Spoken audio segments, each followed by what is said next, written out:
स्वागत है आप सभी का आपके अपने YouTube चैनल में।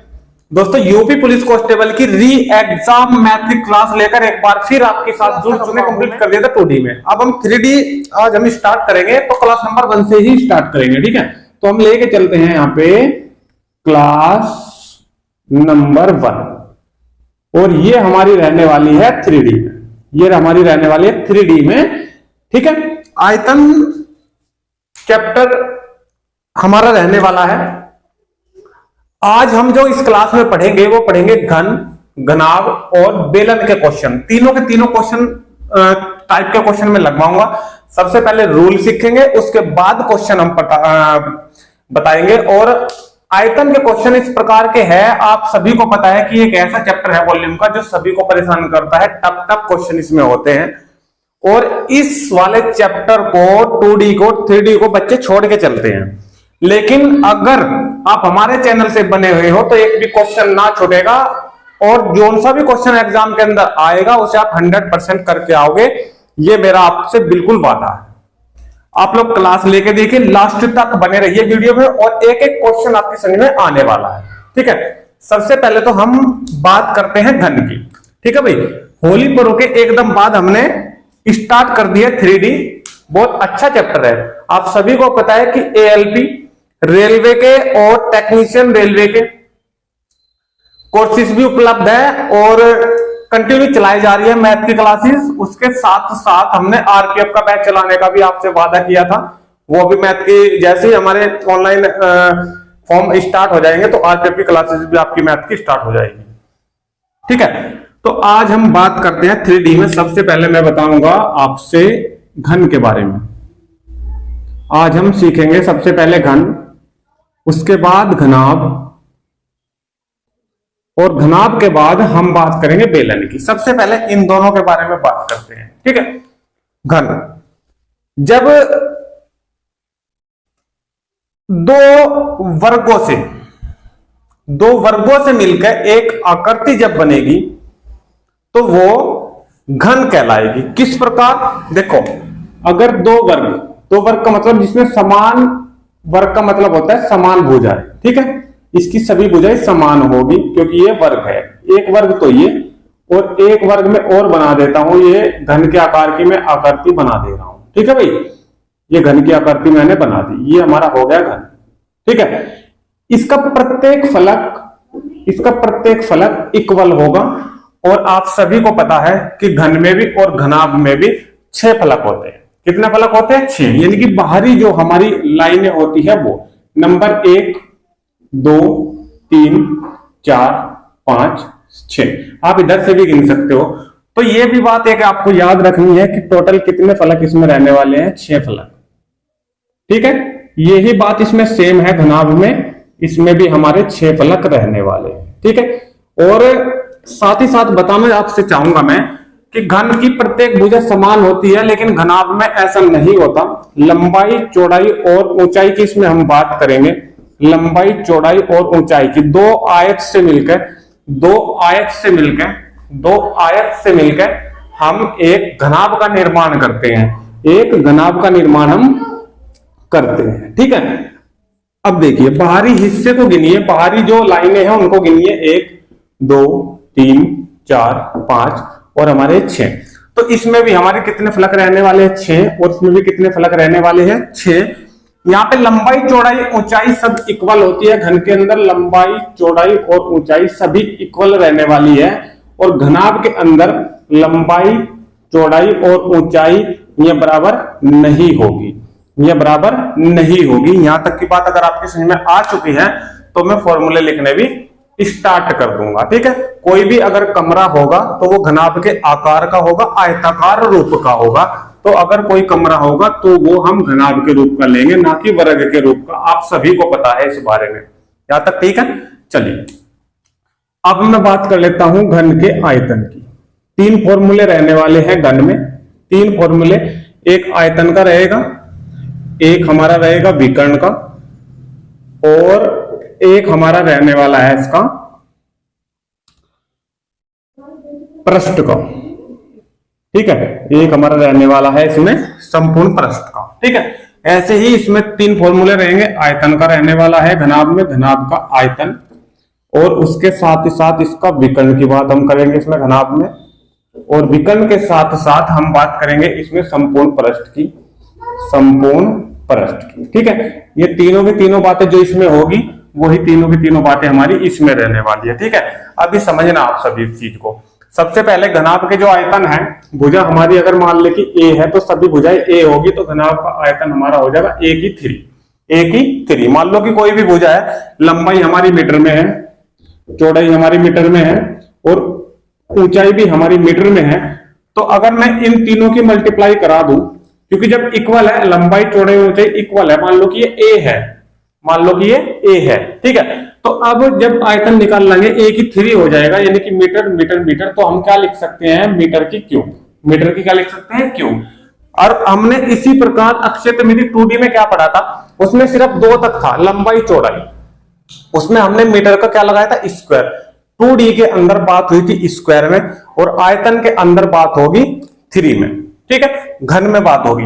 क्लियर? चलिए, तो ये तो हमारा हो गया इसमें आयतन ए की 3। विकर्ण की अगर मैं बात करूं तो इस घन के, अगर विकर्ण की मैं बात करूं तो घन का विकर्ण क्या होगा, भाई कोई बता सकता है? अगर बता सकता है तो कमेंट के माध्यम से लिखिए, जल्दी बताइए घन का विकर्ण क्या होगा। तब तक मैं घनाभ का विकर्ण लिख दे रहा हूं। ठीक है, इसका आयतन भी लिख दे रहा हूं। आयतन क्या होगा, देखिए इसका ए की 3 लग गई, क्योंकि लंबाई चौड़ाई इसकी समान है। ठीक है, तो लंबाई चौड़ाई ऊंचाई यहाँ अलग अलग है, तो सबकी गुणा हो जाएगी। यहाँ भी सभी की गुणा हुई है, लेकिन वो ए है, तीनों की तीनों, इसलिए ए की 3 लग गई। यहाँ पे अलग अलग है, इसलिए सब अलग अलग ही रहेगा, लंबाई गुणा चौड़ाई गुणा ऊंचाई। ठीक है, विकर्ण की बात कर लेता हूं मैं। अंडर रूट में घनाभ का जो विकर्ण रहने वाला है वो रहने वाला है L² B² और प्लस H², सभी का स्क्वायर करके और अंडर रूट अगर हम निकाल लेते हैं तो वो उसका विकर्ण आ जाएगा। और संपूर्ण पृष्ठ की अगर मैं बात करूं तो 2 बाहर आएगा, LB यानी कि लंबाई गुणा चौड़ाई, चौड़ाई गुणा ऊंचाई और ऊंचाई गुणा लंबाई। ठीक है, LB BH और HL, ये हो गया हमारा घनाभ का पूरा मैटर। हम बात कर रहे हैं घन की। घन की आपसे आयतन की बात होगी, लेकिन विकर्ण की बात अभी नहीं हुई है। जिसने पता है तब भी ठीक, नहीं पता है तो भी ठीक। विकर्ण की अगर मैं बात करूं तो विकर्ण इसका हमारा रहने वाला है A√3। घन का जो विकर्ण रहने वाला है वो रहने वाला है A√3। और अगर संपूर्ण पृष्ठ की बात करूं तो संपूर्ण पृष्ठ घन का रहने वाला है 6A², 6A²। तो ये तीनों के तीनों फॉर्मूले हमारे घन के हो गए, और ये तीनों के तीनों फॉर्मूले हो जाते हैं हमारे घनाभ के। यहाँ तक कि हर चीज अगर समझ में आई है आपके, ये पूरा का पूरा मैटर समझ में आ चुका है, तो इसके बाद में अब बेलन के बारे में ऐसे ही 3 फॉर्मूले बताऊंगा, और फिर इसके बाद क्वेश्चन लगाऊंगा 8 से 9 क्वेश्चन। एक एक क्वेश्चन इतना शानदार तरीके से बताऊंगा कि क्लास छोड़ने का आपका मन नहीं होने का। ठीक है भाई, चलिए इसका स्क्रीनशॉट ले लीजिए जल्दी से, फिर मैं बेलन के बारे में आपसे बात करता हूं।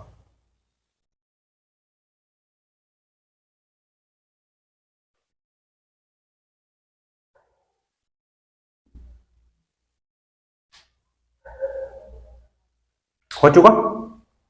चलिए अब बात करते हैं हम बेलन की। इसे मैं कर दे रहा हूं लंब। ठीक है,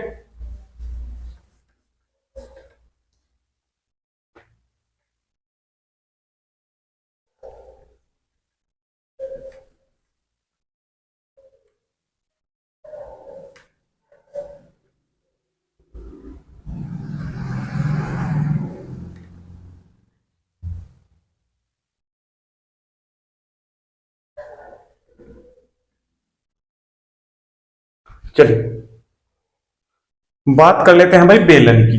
तीसरे नंबर पे आ जाता है हमारा बेलन। बेलन की बात करता हूं, देखिए ठोस बेलन, सिलेंडर के आकार का हमारा ये बेलन हो गया।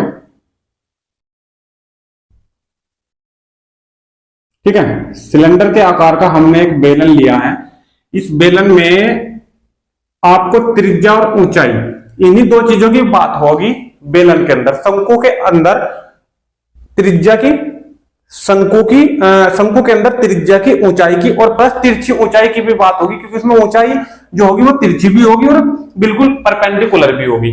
यहां पे सिलेंडर में एक तो ये हमारी आर हो जाएगी, और यहां से यहां तक की ये हमारी ऊंचाई हो जाएगी। ठीक है, जिसे हम एच लेंगे, और त्रिज्या को हम, आप सभी को पता है, आर से प्रेजेंट करते हैं। यहां तक हमारी आर हो जाएगी। कोई दिक्कत है? बस यही दो चीजें इस दोनों में रहेगी। अब हम आयतन की इसकी बात करेंगे। आयतन की बात करते हैं, जो चीज काम आने वाली है सिर्फ उसी चीज के बारे में हम बात कर रहे हैं। आयतन कहां से निकला, किस प्रकार निकला, वो सभी बता सकता हूं, लेकिन डिटेल में अगर जाओगे तो समय भी आपका वेस्ट होगा और आपको क्या चाहिए, सिलेक्शन, वो मैं करा के रहूंगा। ठीक है, आपको उतना ही सीखना है जितना मैं आपको सिखाना चाहता हूं। ठीक है, तो आयतन की अगर हम बात करें तो आयतन होता है बेलन का पाई आर स्क्वायर एच। सेंटीमीटर में भुजा होगी तो यहाँ पे स्क्वायर लग रहा है, देखिए स्क्वायर लग रहा है। अगर सेंटीमीटर में भुजा है तो स्क्वायर तो ये होगा, और एच भी मान लेगी सेंटीमीटर में नपेगी तो सेंटीमीटर स्क्वायर, सेंटीमीटर सेंटीमीटर की घन हो जाएगी। तो आयतन हमेशा 3 घात में होगा, ये आप सभी को पता होना चाहिए इस चीज का। अगर नहीं पता तो जान लो। ठीक है, ये आयतन हो गया। उसके बाद वक्र पृष्ठ की बात करें हम, वक्र पृष्ठ, वक्र पृष्ठ, और उसके बाद संपूर्ण पृष्ठ, संपूर्ण पृष्ठ। ठीक है, वक्र पृष्ठ की बात करें तो वक्र पृष्ठ आ जाएगा सिर्फ बाहरी हिस्सा, और संपूर्ण पृष्ठ की बात करें तो संपूर्ण पृष्ठ में पूरा का पूरा हिस्सा उसका आने वाला है, संपूर्ण पृष्ठ में टोटली। ठीक है, और वक्र पृष्ठ में सिर्फ हम बाहर के हिस्से में बात करेंगे। ठीक है भाई, वक्र पृष्ठ इसका हो जाएगा 2 pi R H, 2 pi R H, और संपूर्ण पृष्ठ 2 पाई आर सेम रहेगा, 2 पाई आर ये इतना सेम रहेगा, संपूर्ण पृष्ठ 2 pi R into H plus R, into H plus R. ये तीनों के तीनों फॉर्मूले रहेंगे हमारे बेलन के, इन्हीं के ऊपर क्वेश्चन रहेंगे, अच्छे अच्छे क्वेश्चन हमारे हैं। ठीक है, क्वेश्चन नंबर 1 की बात करता हूं, क्वेश्चन नंबर 1 की बात करता हूं, यहीं पे हमारा हो जाएगा ये क्वेश्चन। देखिए सबसे पहला क्वेश्चन स्क्रीन पे आप लोग देखिए, क्वेश्चन नंबर 1।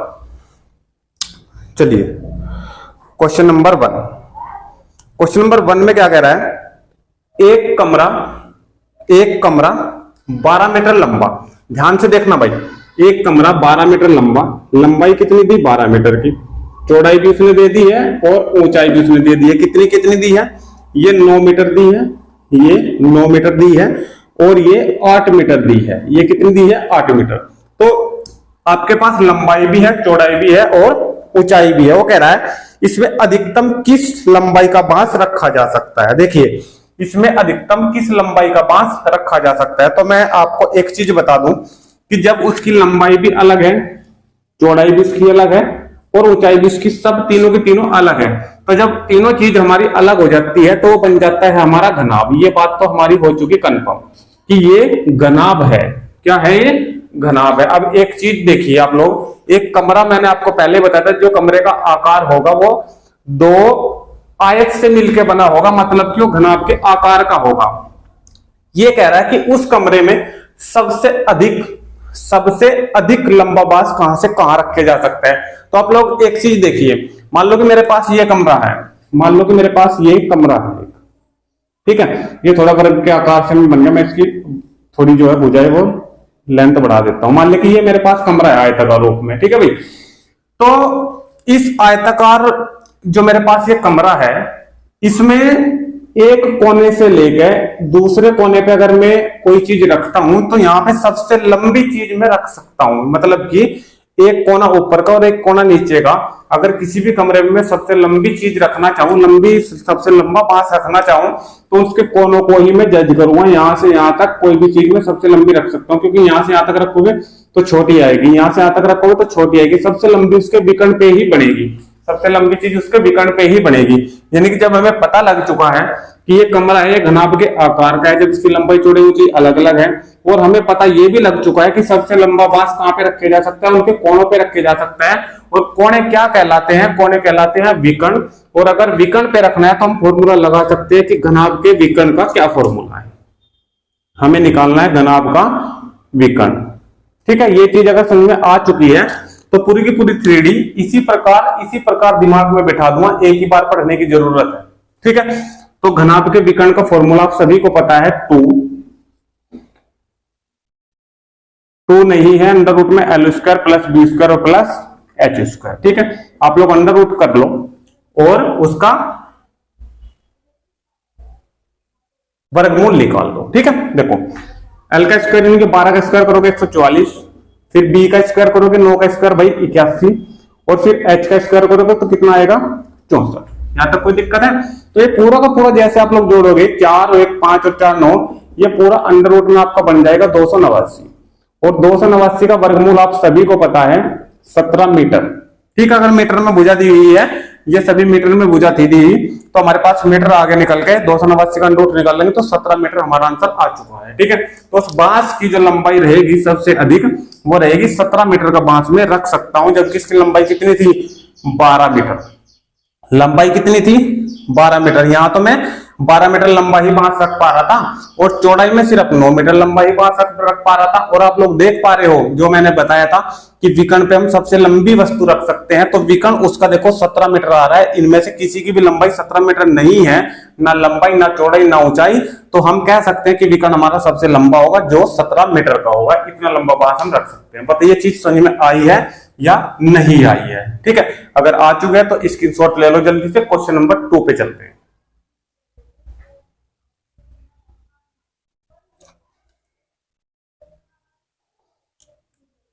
हो गया भाई, क्वेश्चन नंबर 2 पे चले।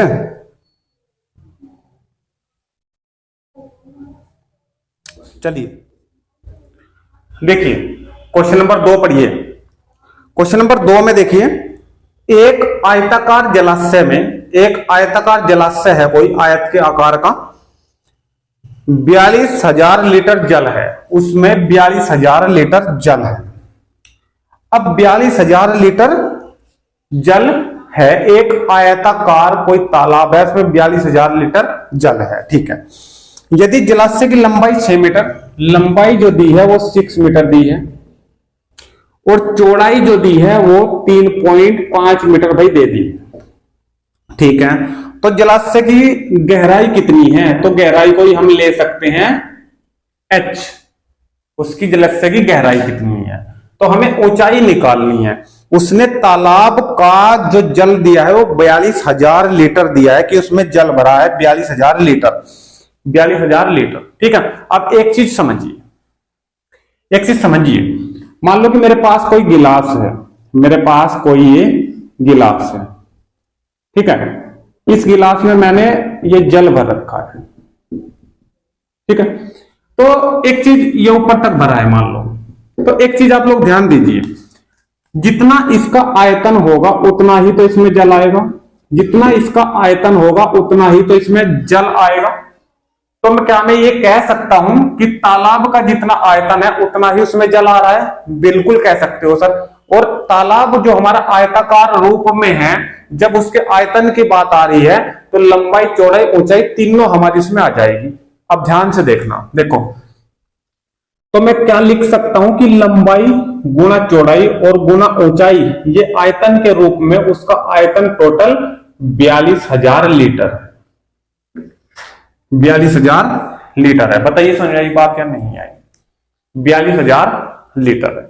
ठीक है, यहां तक देखिए। अभी तक लंबाई मेरे पास कितनी है 6 मीटर, चौड़ाई कितनी है मेरे पास 3.5 मीटर तालाब की, और ऊंचाई मुझे निकालनी है। ध्यान देना, ये भी मीटर में है, ये भी मीटर में है, और ये इधर हो चुका है मेरा लीटर में। तो ध्यान देना, ये तो मीटर का मीटर में है, मीटर में है, और मीटर में हमारी ऊंचाई उसने ऑप्शन में दे रखी है, तो इधर तो मीटर की घात 3 बन रही है, लेकिन इधर है लीटर में, तो इधर भी तो मुझे मीटर की घात 3 ही चाहिए। तो जब दोनों के दोनों मात्रक समान हो गए तभी तो मैं क्वेश्चन को आगे सोल्व कर सकता हूं ना। तो सबसे पहले तो ये मात्रक सोल्व आपसे करने आने चाहिए। ठीक है, तभी आप क्वेश्चन पे आगे बढ़ पाओगे। बताइए 1 लीटर और ये मीटर कैसे चेंज करूं कि ये दोनों के दोनों मात्रक मेरे समान हो जाए? बताइए जल्दी कमेंट में। पता है तो भी ठीक, नहीं पता है तो भी देख लो। 1 घन मीटर बराबर 1000 लीटर होते हैं। ध्यान देना, 1 घन मीटर, ये जो 3 घात लगी हुई है इसे मैं घन मीटर भी बोल सकता हूं, ये 3 घन ही तो होता है, और मीटर ये आगे लग जाता है, तो मैं लिख सकता हूं यही घन मीटर है। तो आप सभी को पता होना चाहिए कि 1 घन मीटर बराबर 1000 लीटर है। ठीक है, और मेरे पास कितने घन मीटर है? इतने घन मीटर। ठीक है, तो क्या अगर मैं इतने घन मीटर में 1000 से मल्टीप्लाई कर दूं, क्या ये भी लीटर बन जाएगा? या तो इसे घन मीटर बना लो या फिर इसको भी लीटर बना लो, इधर वाले को, तो इसको भी लीटर बना लो, आसान हो जाएगा। 6 गुना 3.5 और गुना h और गुना 1000। क्योंकि जब एक घन मीटर में 1000 लीटर है मेरे पास, तो घन मीटर इतने हैं 6 गुना 3.5, तो इसी में 1000 से मल्टीप्लाई कर लो तो लीटर बन गए, और लीटर बराबर लीटर। अब मैं क्वेश्चन को आराम से सोल्व कर सकता हूं, बिल्कुल आराम से, कोई प्रॉब्लम नहीं होगी। देखो कटिंग करा दो, 1 2 3, 1 2 3, तीनों के तीनों हमारी कैंसिल, ये पॉइंट हट गई, नीचे लग गया 0, 5 से कैंसिल हो रहा है, 5 से 35 और 5 दूनी 10, 2 से फिर ये 6 कैंसिल हो रहा है, 2 तिया 6, 7 तिया 21 और 21 दूनी 42। तो कह सकता हूं कि जलाशय की जो ऊंचाई है, जलाशय की जो गहराई है वो क्या 2 मीटर है, बिल्कुल सर 2 मीटर है। ये चीज अगर समझ में आई है तो जल्दी से वीडियो को लाइक करिए और ये वाले क्वेश्चन का स्क्रीनशॉट ले लीजिए जल्दी से। फिर नेक्स्ट क्वेश्चन पे चलते हैं, क्वेश्चन नंबर 3 पे। बेहतरीन क्वेश्चन आज आपके लिए मैं लाया हूं, सारे के सारे क्वेश्चन बहुत ही बेहतरीन है, ठीक है। ये क्वेश्चन जो है एग्जाम में आए हुए हैं। अगर क्वेश्चन के आगे आपको एसएससी जीडी या बैंकिंग या कुछ भी लिखा हुआ दिखता है तो इसका मतलब ये है कि वो ये नहीं है कि वो क्वेश्चन नहीं आ सकता, रेलवे में नहीं आ सकता या यूपी पुलिस में नहीं आ सकता, उस पर एसएससी जीडी है लिखा हुआ, ऐसा नहीं कुछ भी है। आप लोगों को वे सारे के सारे क्वेश्चन सीखने चाहिए, आने चाहिए क्वेश्चन, क्योंकि क्वेश्चन एग्जाम की दृष्टि से इंपॉर्टेंट होते हैं, ठीक है। चलिए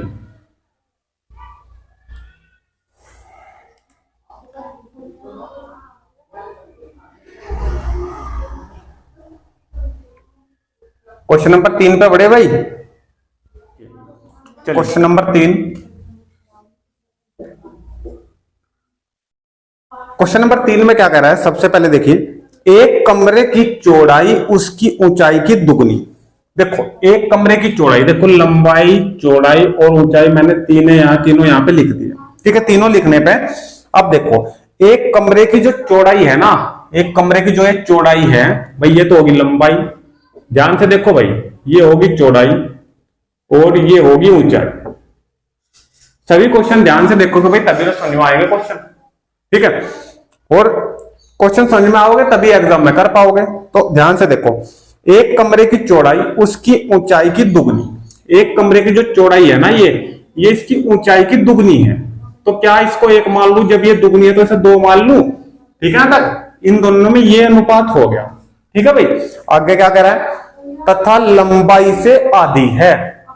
ये जो चौड़ाई है ना ये ऊंचाई से तो है दुगनी, परंतु इस लंबाई से ये आधी है। तो लंबाई को क्या मैं 4 ले लूं तभी तो इससे आधी हो जाएगी, यहां तक कोई दिक्कत है, ठीक है। इससे तो ये आधी हो गई और इससे दुगनी हो गई। हमारा जो अनुपात है वो बिल्कुल सही बन चुका है भाई। आगे देखो क्वेश्चन में क्या कह रहा है, कमरे का आयतन 512 घन मीटर है। कमरे का आयतन देखो, कमरे का आयतन 512 घन मीटर, इतने घन मीटर, ठीक है। चलिए तो कमरे की लंबाई कितनी है, कमरे की लंबाई कितनी है। देखो जब अनुपात से अलग अलग करूंगा तो ये 4x हो जाएगी भाई, ये 2x हो जाएगी और ये खाली 1 की गुना में x आएगा तो x ही रह जाएगा। तो जब वो लंबाई कह रहा है निकालने के लिए तो मुझे निकालना भाई 4x, और 4x निकालने के लिए मुझे निकालना उससे पहले x, क्योंकि तभी तो एग्जैक्ट वैल्यू में बता पाऊंगा कि ये आएगी, ठीक है। तो ये जो कमरे का आयतन है आप सभी को पता है, कमरा हमारा घनाभ के आकार का होता है और उसका आयतन हमारा LBH होता है और बराबर हम 512 लिख देंगे भाई। और लंबाई कितनी है मेरे पास 4x, चौड़ाई कितनी है 2x और हाइट कितनी है उसकी x बराबर 512, ठीक है। सोल्व करा दो पूरे को, x x x 3 गुना में है तो x का क्यूब बन जाएगा और 4 दूनी 8, इस 8 से ये 512 को करा दो कैंसिल, ठीक है।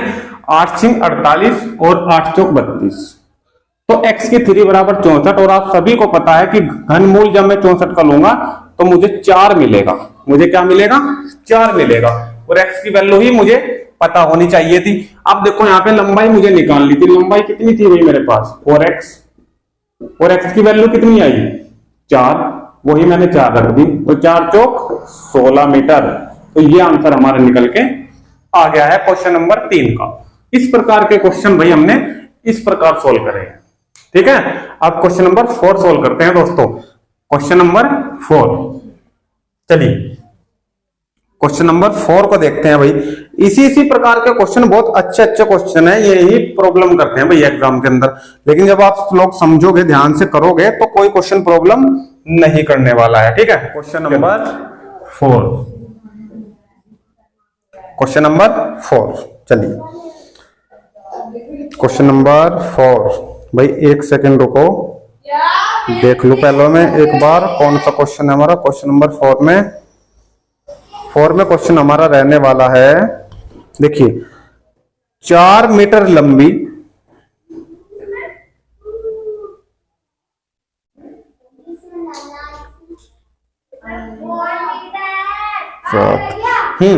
देखो 4 मीटर लंबी 3 मीटर ऊंची, 4 मीटर लंबी और ये तो होगा भाई लंबाई, ठीक है। 8 मीटर ऊंची, ऊंची का मतलब हाइट दे दी 8 मीटर, 8 मीटर ऊंची, 60 सेंटीमीटर, एक सेकंड, 4 मीटर लंबी और 3 मीटर ऊंची, 3 मीटर ऊंची, सॉरी ये नीचे वाला क्वेश्चन हमने पढ़ लिया, तथा 13 सेंटीमीटर चौड़ी, चौड़ाई जो है वो 13 सेंटीमीटर है। तो मात्रकों का ध्यान भाई आप सभी को रखना है। ये हमारा सेंटीमीटर है और ये हमारा मीटर में है, ये हमारा मीटर में है। या तो भाई इनको भी सेंटीमीटर में करो, और या भाई इसको मीटर में आप लोग चेंज कर लो, ठीक है। तो इतनी चौड़ी दीवार बनाने के लिए ये दीवार की लंबाई चौड़ाई ऊंचाई दे दी। तो आप लोग एक काम कर लो, आप सभी को पता है कि 1 मीटर में 100 सेंटीमीटर होंगे, 1 मीटर में 100 सेंटीमीटर। तो 1 मीटर में जब 100 सेंटीमीटर है, 4 मीटर में कितने होंगे, 400 सेंटीमीटर, 100 से मल्टीप्लाई हो जाएगी, ये सेंटीमीटर में कन्वर्ट हो गया, और इसको भी सेंटीमीटर में कन्वर्ट कर देंगे तो ये 300 सेंटीमीटर हो जाएगा, और चौड़ाई को ये हमारा 300 सेंटीमीटर यहाँ पे है ही। तो ये दीवार का है भाई, इतने लंबी चौड़ी हमारी एक दीवार बननी है, ठीक है। आगे के लिए 20 सेंटीमीटर लंबी, 20 सेंटीमीटर लंबी, देखो 20 सेंटीमीटर लंबी, ये 20 सेंटीमीटर लंबी और 12 सेंटीमीटर चौड़ी, 12 सेंटीमीटर चौड़ी, 6.5 सेंटीमीटर ऊंची, 6.5 सेंटीमीटर ऊंची। ये सभी सेंटीमीटर में है भाई, और ऊपर का भी सारा सेंटीमीटर में होगा। अब हमारे मात्रक ये समान हो गए। ऊंची कितनी ईंटों की आवश्यकता होगी, ये कह रहा है कि एक ईंट की जो लंबाई चौड़ाई ऊंचाई है वो इतनी है। अब पूरा का पूरा क्वेश्चन ध्यान से समझ लो, ईंटों की संख्या निकाल ली, ईंटों की संख्या। अब सारा क्वेश्चन ध्यान से समझ लो, दीवार है जो उसकी लंबाई ये है, ऊंचाई इतनी चौड़ाई इतनी, एक ईंट है जो वो लंबाई इतनी चौड़ाई इतनी और ऊंचाई इतनी, ठीक है। तो अब कितनी ईंटें इसमें लगेगी, बिल्कुल आसान क्वेश्चन है भाई। अगर किसी के घर का भी काम चल रहा हो, दीवार बनानी हो या और कोई काम करना हो मकान में, और हमें निकालनी है कि कितनी ईंटें इसमें लगेगी, तो ये मिस्त्री से पूछने की जगह आप लोग खुद निकाल सकते हो। कैसे, अगर किसी की भी आपको संख्या निकालनी है, ये क्वेश्चन मैंने आपको पहले भी बताया था, अगर हमें किसी की भी संख्या निकालनी है, पत्थरों की संख्या इसमें, ईंटों की संख्या इसमें, तो हम क्या करते हैं कि बड़े भाग का, पहले हमने 2D में क्या पढ़ा था कि बड़े भाग का क्षेत्रफल बटे छोटे भाग का क्षेत्रफल। अब हम आयतन पढ़ रहे हैं, लंबाई चौड़ाई ऊंचाई के क्वेश्चनों में, तो अब हम क्या करेंगे कि बड़े भाग का आयतन बटे छोटे भाग का आयतन। और बड़ा भाग हमारा कमरे की बात आ रही है, तो लंबाई चौड़ाई ऊंचाई जब उसने तीनों दे दी है तो ये घनाभ हो गया, और घनाभ का आयतन, बड़ी तो दीवार है, ईंट छोटी है, तो बड़े भाग का आयतन ये रहेगा ऊपर, यानी कि लंबाई ऊंचाई और चौड़ाई, यानी कि लंबाई चौड़ाई ऊंचाई कैसे भी लिख लो, तीनों के तीनों गुना में लिखने हैं। ये बड़े भाग का हो गया। छोटे भाग का नीचे एक ईंट का आ जाएगा, 20 का, 12 का और 6.5 का। ये काम है, ये यहां से कटिंग करना है, कुछ भी नहीं करना है। अब संख्या यहां से निकल के आ जाएगी, ये पॉइंट हटा दो, ऊपर आ जाएगा हमारा 10, ठीक है। आप कैंसिल करा दो, 10 दूनी 20, तो ठीक है। 2 से इसको कैंसिल कर दो, जाएगा 200, ठीक है। 12 से 4 से कैंसिल कर लो, 4 पंजे 20, 50 आ गया, और 4 से आ जाएगा 3, 3 से पूरा का पूरा 300 कैंसिल आ जाएगा, ये 100, नीचे कुछ नहीं बचा।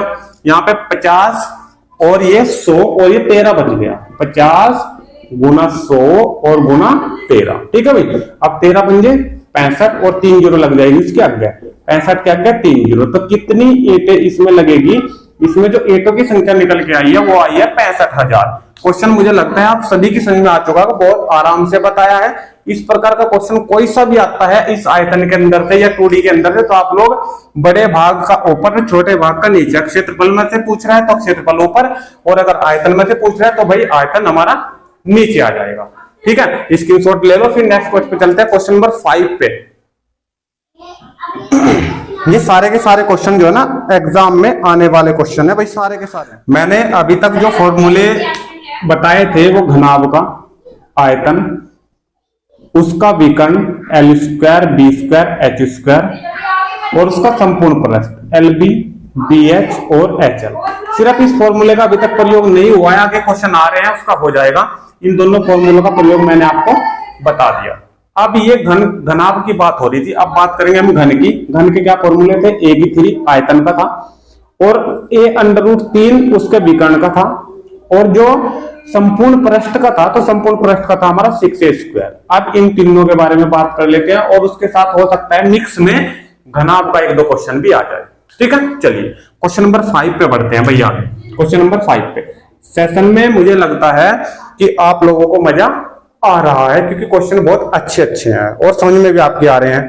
क्वेश्चन नंबर देखिए 5 में, क्वेश्चन नंबर 5 में पहला क्वेश्चन, किसी घन के विकर्ण की लंबाई 6 सेंटीमीटर। स्क्रीन पर देखिए, घन के विकर्ण की लंबाई, घन का विकर्ण कितना है? A√3, ये दे दी इसने A√3, ये दे दी इसने 6 सेंटीमीटर। तो A√ बराबर मैंने क्या लिख दिया? 6 लिख दिया। वो क्या कह रहा है?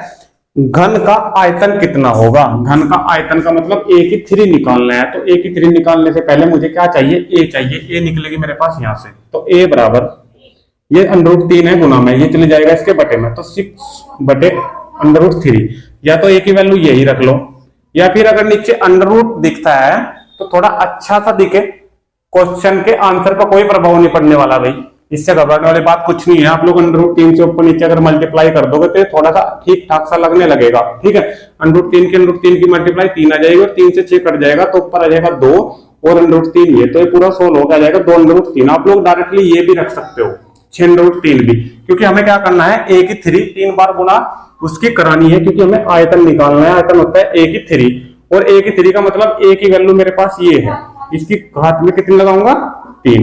तो इसकी मैं 3 ही बार मल्टीप्लाई करूंगा, ऊपर की 3 बार होगी, 3 बार हो जाएगी नीचे की, √3 और √3। √3 की √3 की आ जाएगी 3, और 3 से हो जाएगा हमारा 6 कैंसिल 2। ठीक है, एक √3 नीचे बच गया। ठीक है, ऊपर कितना आ गया? 6 × 36 दूनी 72, तो 72/√3। ये आंसर आपको नहीं मिलने का ऑप्शन में। अगर ये नहीं मिलता है तो आप लोग क्या करोगे? √3 से ऊपर नीचे क्या कर दोगे? इसकी मल्टीप्लाई। वो यहाँ भी करनी पड़ रही है और यहाँ भी करनी पड़ रही है, तो आप लोग थोड़ा ठीक सा क्वेश्चन लगे तो आप लोग यहाँ पर भी कर सकते हो और यहाँ पर भी कर सकते हो, कोई दिक्कत नहीं है। ठीक है, अब देखो √3 की क्या आएगी? 3 ही आएगी, और 3 से ये 72 कैंसिल हो जाएगा, 24 आ जाएगा, 24, और ये √3 हमारा बच रहा है। ठीक है, तो इतना हमारा घन सेंटीमीटर आंसर हमारा आ जाएगा। ये मात्रक लगाना बिल्कुल भी आप लोग ना भूलिए। अगर मीटर में है तो मीटर, और अगर सेंटीमीटर में पूछा है तो आप लोग क्या दोगे? मात्रक के रूप में घन सेंटीमीटर। कोई दिक्कत है यहां तक? ये हमारा हो गया आयतन। ठीक है, क्वेश्चन इस प्रकार के लिए हमें कि एक क्वेश्चन के अंदर आपके अधिक से अधिक, अगर तीनों फॉर्मूलों का प्रयोग ना हो तो 2 का तो हो। जैसे इस क्वेश्चन के अंदर हमने विकर्ण के बारे में भी क्वेश्चन पढ़ लिया और आयतन के बारे में भी क्वेश्चन पढ़ लिया। ठीक है, तो इस प्रकार के क्वेश्चन मैंने लिए हैं अधिकतर। क्वेश्चन नंबर 6 पे चलते हैं, इसका स्क्रीनशॉट ले लीजिए जल्दी से। क्वेश्चन नंबर 6 में देखिए, 25 सेंटीमीटर भुजा वाले एक घन को पिघलाकर, 25 सेंटीमीटर भुजा वाले एक घन को पिघलाकर, देखो ये घन था, 2 वर्गों से मिलकर ये मैंने एक घन बना दिया। ठीक है, 2 वर्गों से मिलके ये मैंने एक घन बना दिया। ठीक है, तो इसकी भुजा की जो उसने लंबाई दी है वो दी है 25 सेंटीमीटर। तो 25 का मतलब ये 25 है सब। ठीक है, चलिए अब कह रहा है कि घन को पिघला दिया, इसको पिघला दिया। मान ले कि एक प्याले में रखा है, पिघला हुआ सारा का सारा। ठीक है, तो जितना इसका आयतन था उतने ही तो आयतन का ये पिघला है, यहां तक ठीक है? ठीक है, कह रहा है कि 5 सेंटीमीटर भुजा वाले कितने घन बन सकते हैं। ठीक है, 5 सेंटीमीटर भुजा होनी चाहिए, पर यहाँ पे कितनी है, 25 थी। अब कह रहा है 55 सेंटीमीटर की भुजा वाले मुझे घन बनाने हैं। थोड़ा थोड़ा इसमें से लियो जाओ, ये पिघला हो गया, थोड़ा थोड़ा लियो जाओ, और थोड़ा थोड़ा लेने के बाद 5-5 सेंटीमीटर उनकी भुजा होनी चाहिए। 55 सेंटीमीटर के छोटे छोटे ऐसे घन बना दो। बताइए, तो थोड़ा आपको क्या सोचना है बात में, कुछ नहीं करना है। आप लोग ये समझो कि ये जितना बड़ा घन था, इससे पिघल के ये पूरा का पूरा मैटर आया है। ठीक है, और इस पूरे के पूरे से ये सभी छोटे छोटे घन बनने हैं, चाहे जितने भी बन जाए। ठीक है, तो 5-5 सेंटीमीटर उसकी भुजा होनी चाहिए। यहां तक कोई दिक्कत है? ठीक है, तो उसने क्या पूछा है लास्ट में, उसने लास्ट में क्या कहा है बच्चों, उसने कहा है लास्ट में